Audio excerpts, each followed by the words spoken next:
Hey everybody, welcome back to my channel. So for today's video, I am going to be showing you guys my first impressions, a demo, as well as giving y'all a review of the Natasha Denona Sunrise eyeshadow palette. And I'm also going to be doing some comparison swatches to the Huda Beauty Desert Dusk eyeshadow palette, because this was the first palette that I thought about when I saw the pictures and swatches of this palette. I was like, there's some similarities to the Huda Beauty Desert Dusk eyeshadow palette. And y'all know I was in love with this palette for the longest time. I actually still am in love with this palette, and so I wasn't going to pick this one up because I was like, majority of the colors looks like what I can already get from out of this palette, and when it's on the eyes you probably wouldn't even be able to tell the difference. The only thing is that this palette does come with kind of like some unique yellowy mustard orange type of shades. You know, I was like, okay, I'll get it and just do a comparison and see, especially because this palette is the same exact price as this one. So y'all know that Natasha Denona made the pan sizes of these palettes smaller so that she can lower the price. So they are now $65, which is the same price as the Huda palette. So I wanted to go ahead and pick it up, try it out, see if Natasha Denona is worth all the hype that is surrounded by these shadows, and I'm gonna give you guys my final thoughts after the demo.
Okay guys, so I am a fan of the look that I was able to come up with. I do feel like it's a very like sunrise type of eye, probably even like a sunset type of eye as well. The colors in this palette are really pretty, definitely right up my alley. Lots of warm tones, lots of pinks, has some yellows in there. I've been into yellows as well, has some duochromes. Really nice color arrangement in this palette. It is really nice. I'm actually gonna do the comparison swatches right now and show you guys which colors I thought would be similar to the ones in the Desert Dusk palette.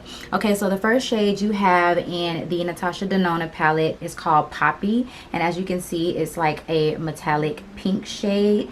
That's what it looks like, and I felt like that color would be very closely related to the shade Turkish Delight in the Huda Desert Dusk palette. So as you guys can see, it's also like a pinky metallic type of shade, and I'm gonna swatch those next to each other. So this one is the Natasha Denona and this one is the Huda Beauty. As you guys can see, they are very similar, pretty much dupes. So we already have like our first set of similar eyeshadows, and I'm actually going to swatch the shade Flux as well. As you can see, these two shades are very similar to each other, so I'm actually gonna swatch that one right next to these to see if this one compares a little bit more to the Huda. Okay, so that is Flux right there. Flux is just a little bit more red. Like these two both look very pink, and this one has a little bit more red to it. But to be honest, on the eyes, I don't think that it would make a difference. So there's 3 little dupes right there. Okay, so let's move on to another shade that I thought would be similar. This one over here on the end inside of the Natasha Denona palette, this is called Larell. And I don't know if you guys will be able to see it if the camera is going to pick it up, but Larell is like a gold, a little bit of a pink shift. I actually used this on my inner corner today on top of this shade right here. So I thought that that shade was kind of similar to the shade Celestial in the Huda palette. Now looking at the Huda palette, this one definitely looks more pink when you see it on camera. So I'm going to swatch them both. So the Huda shade is a lot more sheer and a lot more like a topper shade. They are definitely not dupes for each other. So this is the Huda shade on top, and this is the shade Larell. And as you guys can see, definitely not dupes. Okay, now this is one of the ones that I knew it was going to be a dupe. So next we have the shade Aster. And this is what Aster looks like in the Natasha Denona palette. So it is a duochrome purple shade. Really, really pretty. I think this is one of the shades that like everyone was drawn to when they saw this palette. Same for the Huda Desert Dusk eyeshadow palette. So this is the shade Twilight. And I'm pretty sure like so many people use this color when they first got this palette in their tutorials because everybody was drawn to the purple duochrome shadow. Now these two colors are definitely dupes for each other. One is just a little bit, the Huda one is just a little bit more purple. So this is Aster from the Natasha Denona palette, and this is Huda Twilight. To me, on the eyes, they would look very similar, and Aster is the color that I use on the inner part of my lid today. So next we have the shade Morgan, which is like this really light peachy shade, and it reminded me of the shade Eden inside of the Huda Desert Dusk palette, which I have a dip going in the shade because I use it all the time. I really like it. So let's see if they're dupes. These are definitely pretty spot on close dupes. Again, if it's on my eyes, no one would be able to tell. This is the Natasha Denona. This is the Huda. Natasha Denona is a little bit more peachy, I feel like, but again, you would not be able to tell between these two shadows. They're very similar. Next we have the shade Agate from the Natasha Denona palette, and as you guys can see, it's a gold metallic shade, and it reminds me of Nefertiti from Huda. So there's Nefertiti right there. It's a metallic gold, and it actually has some glitter flecks in it. So these are not dupes. This is the Natasha Denona. This is the Huda. I feel like the Huda is like a peachy gold actually, and then the Natasha Denona is like a straight up champagne gold. So these are not dupes. They look similar in the pan, but definitely not dupes. Okay, and then the last shade from the Natasha Denona palette that I thought would be inside of the Huda Desert Dusk palette is the shade Jasper, which is down here. It's like that brick burnt orange type of terracotta color. And then you have Amber from the Huda Desert Dusk palette. So as you guys can see, they pretty much look very similar in the pan. And let's swatch them. So we have Natasha Denona and we have Huda. Natasha Denona is definitely way more of an orange, like definitely more of a burnt orange terracotta, and then the Huda is more of a reddish orange terracotta. So yeah, this one is a lot brighter and this one is a lot deeper.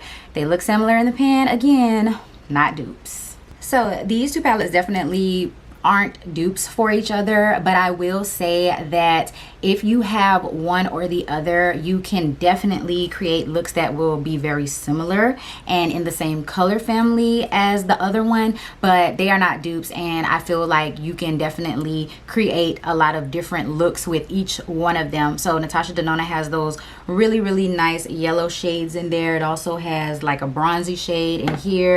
The Huda has these purples, and then it has some shifting pinks in here. So like the looks that you will come up with each one of these palettes will be different. The shades may look similar, but they are not dupes for each other. Now getting into like my little wrap up review for the Natasha Denona palette. Pros of this palette obviously is the price. It's a lot cheaper than her original palettes, and you're still getting a whole lot of product. I don't know if anybody's gonna hit pan on the eyeshadows in this palette, so I do think that that price tag is worth it. For me personally, I have no problem spending $65 on an eyeshadow palette, hence all the Huda Beauty palettes that I have. But I definitely think that that is so much better than that $129 price tag, because I wanted to spend the $129, but I never was gonna do it. That's just way too much out of my price range. So all of the colors that I used today, they were very soft, and they were very blendable. One thing I can say about the eyeshadows in this palette is they blend together so effortlessly and beautifully. They do not like get muddy, and you do not lose one color when you put another one on top of it. They blend together really nicely, and I know that that is something that a lot of people really like about the Natasha Denona eyeshadows, is that they blend effortlessly and easily. Beginners can create, you know, really exotic looks because it's so easy to blend all of the shades together, and you don't have to worry about them getting muddy or just, you know, looking really weird. So I will say that about these shadows. The mattes, they were super pigmented and super soft. You know, it didn't take much for me to build up the colors for my look, and you know, I think the look came out really nice. Now, some cons for this palette is the shimmers are not as spectacular as I thought they were going to be. I know Natasha Denona is really known for all of the different formulas that she includes in her palettes. I'm not really familiar with all of the formulas, or like, you know, what type of shadows these are supposed to be, but I will say that, you know, some of these I had to go in with my finger to get like maximum color payoff. And I feel like if, you know, a brand is charging $129 for eyeshadows, you should be able to pick it up on a brush with no issues, like no hesitation. It should be like full-on color payoff as soon as you swipe it on your lid. But I did go in with my finger for this shade, and I started to go in with my finger for this one as well. So yeah, I'm not really sure what that is about. I don't know if maybe the quality is different from her $129 eyeshadows, but to me, this is, the shimmers are not up to what I thought they were going to be. They're not up to standard like what I thought that they were going to be. I mean, I have Colourpop eyeshadows that the shimmers, you just swipe it on your lid with a brush and they go on like super intense, super opaque, heavy duty color payoff, metallic intensity, you know, and that's what I thought that these were going to be. Maybe some of these other ones that I use will be like that, but the two that I did use just weren't doing it for me. Now the mattes, on the other hand, were very pigmented, and I feel like they blended out really nicely into my crease, but those shimmers just wasn't what I thought that they were gonna be. Now overall, I'm gonna say that I really do like this palette. I don't mind having to use my finger or spraying my brush or anything like that. I don't mind, but when it's a $65 palette, I can kind of, you know, get with that. When it's $129, no, that's a absolutely not. I really like the mirror in this eyeshadow palette, and I really like the how it's like made. It's sturdy, and I like that it's a magnetic closure. It doesn't like have like a little snap closure or anything. It's just magnetic, and it just feels luxurious. It feels like a really nice palette. I like the color of it. It's very sleek and simple, says Natasha Denona Sunrise palette. And then you can also push like a little pin in the back of these to take these shades out or rearrange them how you want. And I know a lot of people do that with their bigger Natasha Denona palettes. They rearrange the colors to make the palettes more suitable for them. So I'm hoping that this means that she's going to come out with more of these palettes in this size, so you can pop the shadows out and rearrange them how you want to. I think this would be a really good travel palette, because like I said, it's nice and sleek. Overall, I really do like the eyeshadow palette. I do think that it was money well spent, and I am going to get my money's worth out of it. I am going to use these shadows. They are going to be perfect for the summertime, and I really do like them, you know. I came up with a really nice look. If you guys enjoyed seeing this video, then give it a big thumbs up. Leave me a comment down below. Let me know if you're going to pick this palette up or you're going to pass on it. And then if you're new, go ahead and hit that subscribe button as well as the bell notification so that you are notified every single time that I upload a video. And I will see you guys in the next one. Peace.